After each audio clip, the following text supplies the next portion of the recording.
Arsa Tanjung bersimpuh di bawah guyuran hujan deras di depan gerbang mansion Menteng.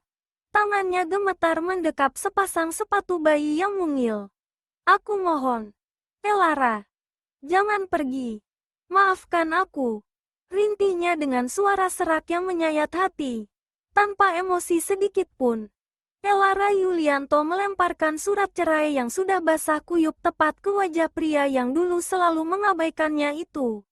Keluarga dan harga dirimu lebih penting. Kan? Sekarang, nikmatilah kehancuranmu sendirian. Desis Elara sebelum melangkah pergi tanpa menoleh lagi. Kemewahan penthouse di lantai tertinggi gedung SCBD itu terasa hampa dan dingin. Persis seperti pemiliknya.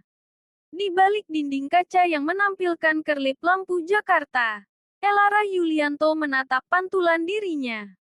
Gaun sutra yang ia kenakan memang mahal.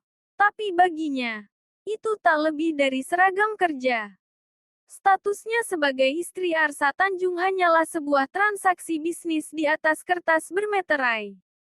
Pernikahan kontrak ini seharusnya menjadi jalan keluar bagi masalah finansial keluarganya. Namun kenyataannya, ini adalah awal dari neraka yang terbungkus emas. Langkah kaki terdengar mendekat. Arsa Tanjung masuk dengan aura yang begitu membekukan. Tanpa menyapa, CEO Tanjung Global Group itu hanya melepaskan dasinya dan melemparnya sembarang ke arah kursi. Baginya, Elara adalah pajangan rumah yang harus ada untuk memenuhi citra pria berkeluarga di mata pemegang saham. Besok malam ada jamuan makan malam dengan kolega ibu. Pastikan kau tidak memalukanku. Elara, ucap Arsa dengan nada datar. Tanpa sedikit pun menoleh pada wanita yang sudah menunggunya pulang sejak sore. Aku sudah menyiapkan segalanya. Arsa, jawab Elara tenang. Meski ia adalah lulusan terbaik dari universitas ternama. Di rumah ini suaranya seolah tidak memiliki bobot. Ia harus menelan egonya dalam-dalam setiap kali Arsa memperlakukannya seperti asisten pribadi. Bukan seorang istri. Pagi harinya, suasana di penthouse semakin mencekam saat Grace Pangestu, sang ibu mertua, datang berkunjung. Tanpa mengetuk pintu, wanita dengan perhiasan berlian yang mencolok itu langsung masuk dan melemparkan tas bermereknya ke atas meja. Matanya menatap Elara dari ujung rambut hingga ujung kaki dengan tatapan merendahkan. Bagi Grace, Elara hanyalah parasit yang beruntung bisa masuk ke silsilah keluarga Tanjung. Elara, berapa kali saya bilang, kristal di meja ini harus selalu mengkilap. Hardik Grace sambil mengusap meja dengan sarung tangannya. Jangan mentang-mentang kamu sudah menjadi istri Arsa. Kamu bisa bermalas-malasan. Ingat, kamu di sini hanya karena keberuntungan. Bukan karena kasta kita setara. Elara hanya menunduk, meremas jemarinya kuat-kuat. Maaf, Ma, akan segera saya bersihkan kembali. Penghinaan itu tidak berhenti di sana. Sore harinya, saat Grace mengundang rekan-rekan sosialitanya untuk minum teh di penthouse, Elara dipaksa berdiri di sudut ruangan, siap melayani setiap permintaan mereka.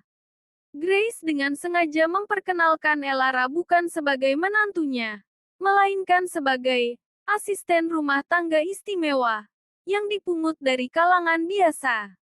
Lihatlah dia, ucap Grace sambil tertawa kecil kepada teman-temannya yang sedang memegang cangkir porselen mahal.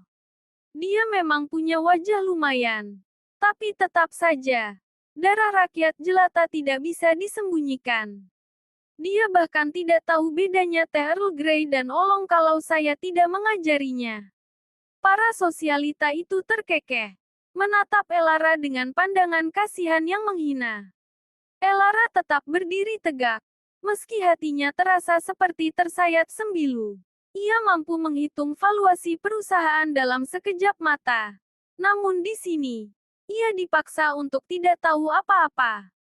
Sementara itu, Arsa yang baru saja pulang hanya melewati kerumunan itu begitu saja. Ia mendengar setiap hinaan ibunya, melihat istrinya dipermalukan di depan umum.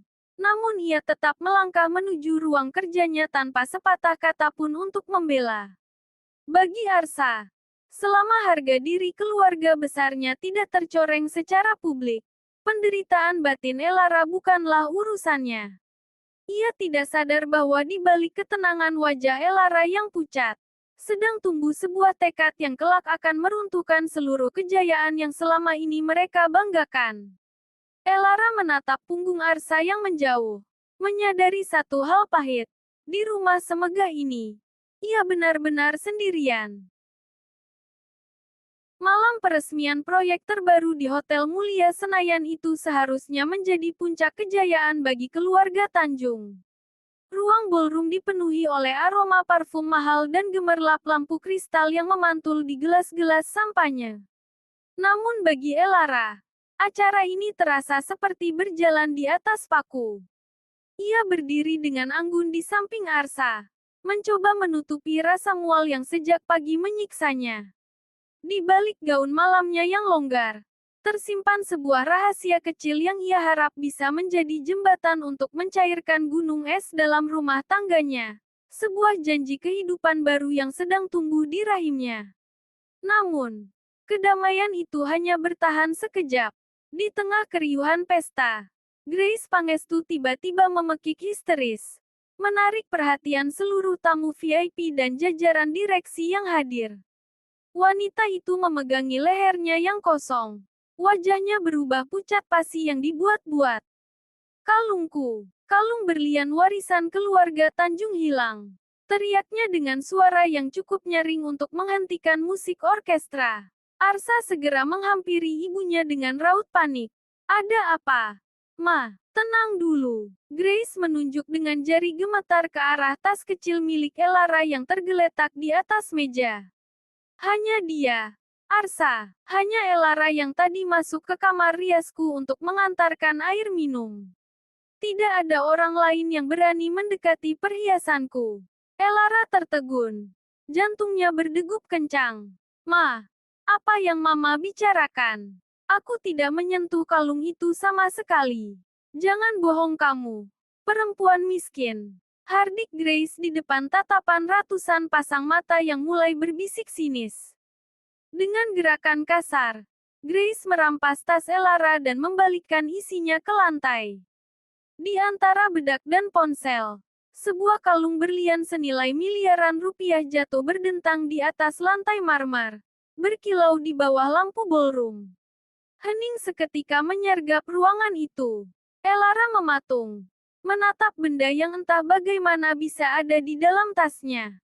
Ia menoleh ke arah Arsa, mencari perlindungan, mencari satu orang yang setidaknya akan bertanya padanya.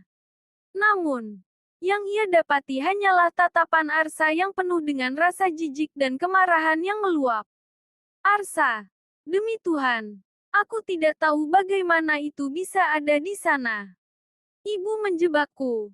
Arsa, lirih Elara dengan suara bergetar. Cukup. Elara, Arsa mendesis. Suaranya rendah namun tajam seperti pisau. Aku sudah cukup sabar dengan latar belakangmu. Tapi mencuri dari ibuku sendiri. Di depan semua kolega bisnisku. Kamu benar-benar sampah yang tidak tahu berterima kasih. Grace memanaskan suasana. Ia berpura-pura hampir pingsan di pelukan asistennya. Dia ingin menjualnya untuk keluarganya yang melarat itu. Arsa, aku sudah bilang, dia tidak layak menyandang nama Tanjung. Dalam keputusasaan yang memuncak, Elara mendekat dan meraih lengan suaminya. Arsa, tolong dengarkan aku dulu. Ada hal penting yang harus aku katakan. Aku sedang hamil. Arsa, aku mengandung anakmu. Tolong, jangan buat keributan di sini. Arsa menepis tangan Elara dengan kasar hingga wanita itu nyaris terjatuh. Arsa tertawa sinis. Sebuah tawa yang tidak sampai ke matanya yang dingin. Hamil, kamu pikir aku sebodoh itu sampai bisa tertipu dengan taktik murahanmu untuk mencari simpati? Jangan gunakan alasan anak untuk menutupi sifat pencurimu. Anak itu, kalaupun memang ada, aku ragu itu benar-benar darah dagingku. Kata-kata itu seperti petir yang menghantam jantung Elara. Seluruh dunianya runtuh seketika. Di depan para sosialita yang kini menertawakannya dan di bawah sorotan kamera ponsel yang merekam kehancurannya, Elara menyadari bahwa pria ini tidak pernah sedikit pun mencintainya. Malam itu juga, tanpa menunggu acara selesai, Arsa menyeret Elara kembali ke mansion Menteng hanya untuk melemparkannya keluar. Hujan belum turun, tapi angin malam Jakarta terasa menusuk hingga ke tulang. Arsa memerintahkan penjaga gerbang untuk tidak membiarkan Elara membawa satu pun barang dari rumah itu. 5 tahun bukanlah waktu yang singkat bagi Jakarta untuk melupakan sebuah skandal. Namun itu adalah waktu yang lebih dari cukup bagi seorang Elara Yulianto untuk membangun sebuah imperium dari puing-puing kehancurannya.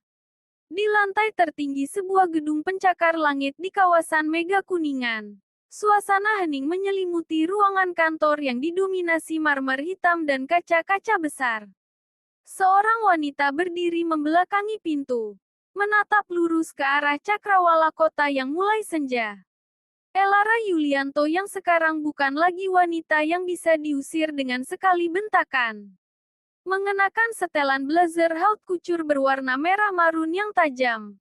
Aura yang ia pancarkan begitu dingin dan tak tersentuh. Rambutnya yang dulu panjang terurai kini dipotong bob tegas, membingkai wajahnya yang tampak jauh lebih dewasa dan berwibawa.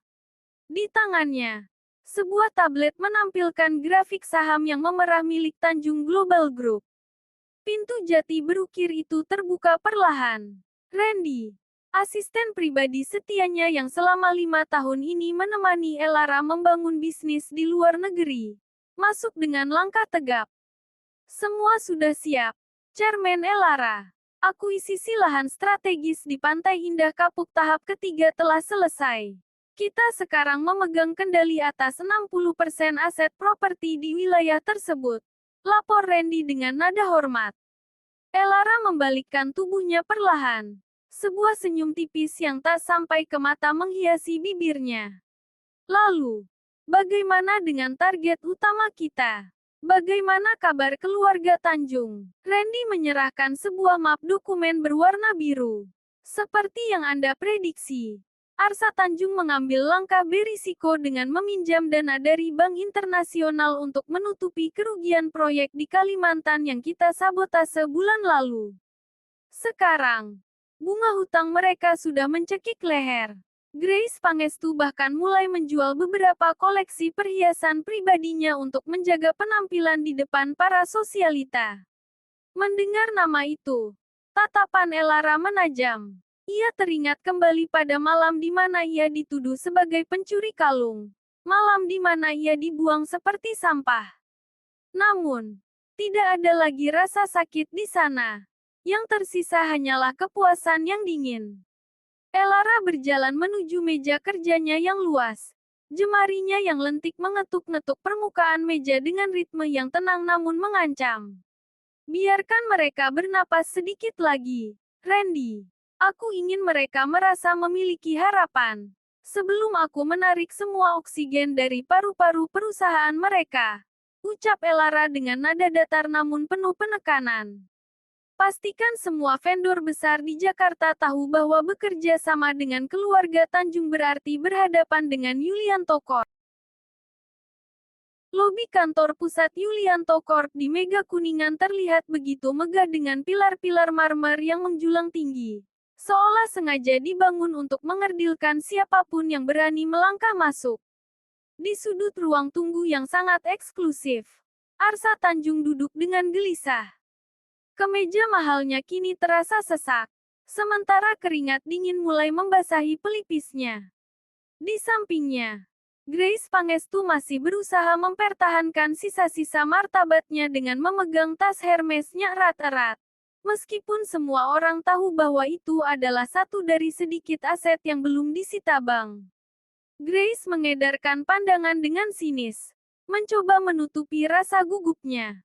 Berani-beraninya pemilik perusahaan ini membuat kita menunggu lebih dari 1 jam. Arsa, apa dia tidak tahu siapa keluarga Tanjung? Arsa hanya bisa memijat pangkal hidungnya yang terasa pening.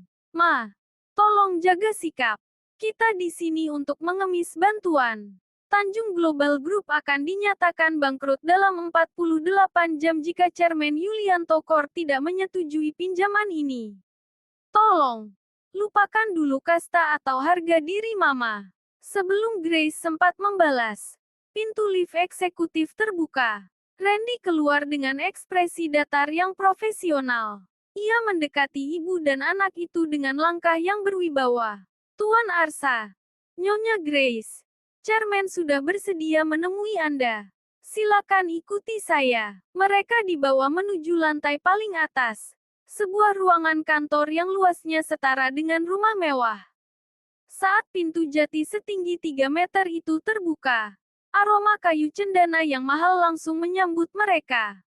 Di balik meja kerja kaca yang sangat besar, seorang wanita sedang duduk tenang sambil membelakangi pintu, menatap pemandangan gedung-gedung pencakar langit Jakarta. Terima kasih sudah meluangkan waktu, Chairman. Ucap Arsa dengan nada yang sangat rendah hati. Jauh berbeda dari Arsa yang 5 tahun lalu begitu angkuh. Perusahaan kami, Tanjung Global, sedang mengalami masalah likuiditas jangka pendek. Kami membawa proposal kerjasama yang sangat menguntungkan bagi Anda. Wanita di kursi itu perlahan memutar kursinya. Masalah likuiditas. Bukankah lebih tepat jika disebut kebangkrutan total? Arsa. Suara itu lembut. Namun dinginnya sanggup membekukan aliran darah di ruangan tersebut. Grace Pangestu hampir terjatuh jika ia tidak segera berpegangan pada sandaran kursi. Matanya membelalak lebar. Wajahnya berubah pucat pasi seolah baru saja melihat hantu. Elara, teriak Grace dengan suara melengking yang bergetar. Kau, bagaimana mungkin kau? Arsa mematung di tempatnya berdiri. Lidahnya mendadak keluh saat melihat sosok wanita di depannya. Elara Yulianto kini tampil dengan aura penguasa yang tak tertandingi. Tidak ada lagi jejak wanita penurut yang dulu ia usir di tengah malam. Elara menyandarkan tubuhnya dengan elegan, menatap mereka berdua seolah mereka hanyalah debu yang mengganggu pandangannya. Kenapa? Kalian terlihat seperti baru saja melihat orang mati. Ucap Elara dengan senyum tipis yang mematikan. Ia melempar dokumen proposal Arsa ke atas meja tanpa membacanya sedikit pun. Ternyata roda berputar lebih cepat dari yang aku duga. 5 tahun lalu, aku dibuang karena dianggap tidak setara. Sekarang, keluarga Tanjung yang agung justru datang ke kantor. Rakyat jelata, ini hanya untuk menyambung nyawa.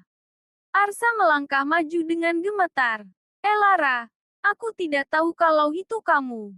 Aku benar-benar menyesal atas apa yang terjadi. Tapi tolong, lupakan masa lalu. Ribuan karyawan menggantungkan nasibnya pada perusahaan kami. Kami butuh dana itu. Elara terkekeh rendah. Suara tawa yang terdengar menyakitkan di telinga Arsa. Oh, jadi sekarang kau membawa-bawa nasib karyawan. Kemana rasa kasihan itu saat kau mengusir istrimu yang sedang hamil? Elara berdiri perlahan, membalikkan tubuhnya sambil tetap menggandeng erat tangan putranya yang diberi nama Arsenio itu. Tatapannya kembali mendingin, sekeras batu karang yang tidak akan hancur oleh ombak penyesalan Arsa. Dia adalah putraku, Arsa. Hanya putraku. Dia tidak punya ayah. Karena ayahnya sudah mati dalam ingatanku sejak malam di hotel mulia itu. Arsa jatuh berlutut di atas aspal parkiran. Tidak peduli lagi pada harga dirinya sebagai mantan CEO ternama. Air matanya jatuh membasahi pipi. Rasa sesak di dadanya terasa lebih menyakitkan daripada kebangkrutan yang menghantam perusahaannya. Maafkan aku, Elara. Aku mohon. Beri aku kesempatan kedua. Bukan untuk perusahaanku. Tapi demi anak ini. Aku ingin memperbaikinya. Aku ingin menjadi ayah untuknya. Elara tertawa getir. Sebuah tawa yang penuh dengan luka masa lalu yang kini telah mengering. Ayah. Di mana sosok ayah itu saat kau menuduhnya sebagai benih haram? Di mana kau saat dia hampir kehilangan nyawanya karena ibunya stres dan kelaparan di jalanan? Elara mendekat, membungkuk sedikit agar kata-katanya tertanam di kepala Arsa. Jangan pernah berani menyebut dirimu ayahnya. Kau bahkan tidak layak menghirup udara yang sama dengan Arsenio. Elara membawa Arsenio masuk ke dalam mobil, menutup pintu dengan suara dentuman yang final. Arsa hanya bisa memandangi asap knalpot mobil mewah itu menghilang di tengah kemacetan Jakarta. Menyadari bahwa kehilangan Elara dan putranya adalah kerugian terbesar yang tidak akan pernah bisa ditutup oleh modal sebesar apapun. Hanya dalam hitungan minggu, badai yang diciptakan Elara benar-benar menyapu bersih sisa-sisa kejayaan keluarga Tanjung. Seluruh aset mereka disita. Rumah megah di Menteng yang menjadi saksi bisu penghinaan terhadap Elara, kini disegel dan dilelang.